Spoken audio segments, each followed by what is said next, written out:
पूर्वी लद्दाख में चीन ने अपना वो हथकंडा अपनाया है जो वो अपने कमजोर पड़ोसी देशों पर आजमाता रहा। लेकिन ये 1962 का हिंदुस्तान नहीं है। भारत को चीन के इस हथकंडे की पूरी जानकारी थी और इस वजह से ही उसने चीन की चालबाजी को पलट दिया।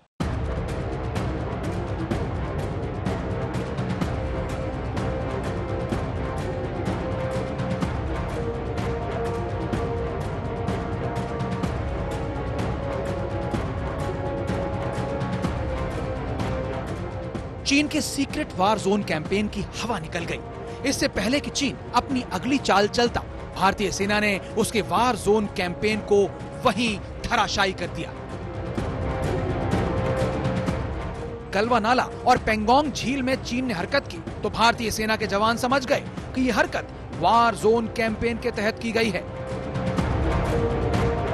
देखो चीनी वाले डर के भाग रहे। आखिर चीन की यह वार जोन कैंपेन क्या है?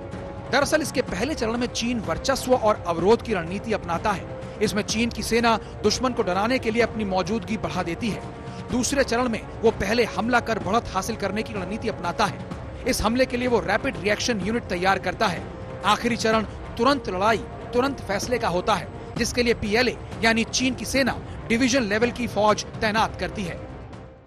चीन की एक कोशिश है कि हिंदुस्तान को आजमाएं। चीन को मालूम है कि एशिया में अगर कोई चीन को टक्कर दे सकता है तो वो है भारत। और इस मकसद से China is only testing waters. लेकिन चीन ये भूल रहा है कि हिंदुस्तान 1962 का हिंदुस्तान नहीं है। वो हिंदुस्तान को सबक नहीं सिखा सकता है। चीन के इस वार जोन कैंपेन का मकसद पड़ोसी देश की खाली पड़ी जमीन या अहम ठिकाने पर कब्जा जमाना होता है। जानकारों के मुताबिक चीन पहले 2 चरणों में ही अपना मकसद हासिल कर लेना चाहता है। अमेरिका ने कड़े शब्दों में चाइना को वार्निंग दी है कि वो उनके एग्रेशन जो है हिंदुस्तान के बॉर्डर के ऊपर, उससे काफी चिंतित है और वो इंटरनेशनल नॉर्म्स का उल्लंघन किसी प्रकार से ना करें, क्योंकि अमेरिका उसको टॉलरेट नहीं करेगा। ये साफ तौर पे ये भी दर्शाता है कि अमेरिका जो है हर प्रकार से हिंदुस्तान के साथ एकजुट है। बताया जा रहा है कि चीन ने पूर्वी लद्दाख की गलवा घाटी और पेंगोंग झील में सैनिकों को भेजा तो शुरुआत में उसका पलड़ा भारी था। वैसे भी उस इलाके में चीन ने सड़कें बना रखी हैं, लिहाजा उसके सैनिक तेजी से आ पहुंचे।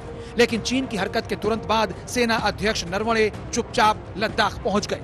वहां उन्होंने कमांडरों के साथ बैठक की और देखते ही देखते दोनों ही जगहों पर भारतीय सैनिकों की तादाद जबरदस्त तरीके से बढ़ा दी गई। गलवा घाटी के इस वीडियो से भी इसकी पुष्टि हो जाती है। इस वजह से पहले ही चरण में चीन के कदम रोक दिए गए और अब ये बात साबित हो चुकी है कि भारत चीन से निपटने का पूरा दमखम रखता है।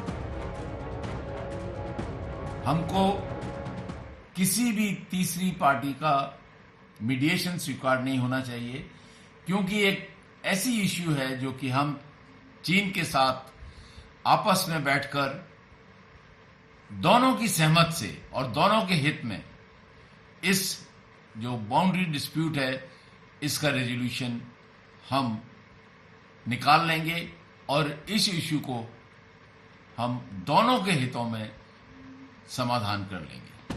भारत चीन के बीच सीधी और कड़ी टक्कर है।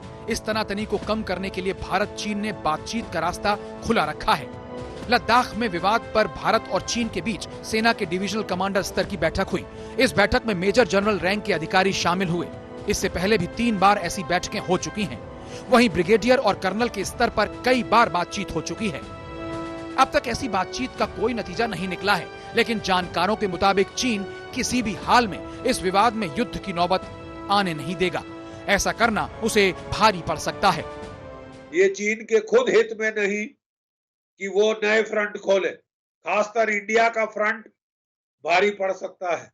ये क्योंकि 1962 नहीं है, बहुत लाखों टन पानी ब्रह्मपुत्र में बह चुका है। तब से अब तक हमारी कैपेबिलिटीज में बहुत फर्क पड़ चुका है। जानकारों के मुताबिक चीन से निपटने के लिए भारत के सामने 3 विकल्प हैं। एक ये कि भारत गलवा और पेंगोंग से चीन को खदेड़ने के लिए सैन्य ताकत का इस्तेमाल करे। दूसरा, वो चीन के उन इलाकों में अपनी मौजूदगी बढ़ाए जहां भारत की स्थिति मजबूत है। और तीसरा रास्ता बातचीत का है। भारत ने साफ कर दिया है कि वो अपनी संप्रभुता से समझौता नहीं करेगा। और चीन को हर हाल में पीछे हटना होगा। मंजीत नेगी, दिल्ली आज तक।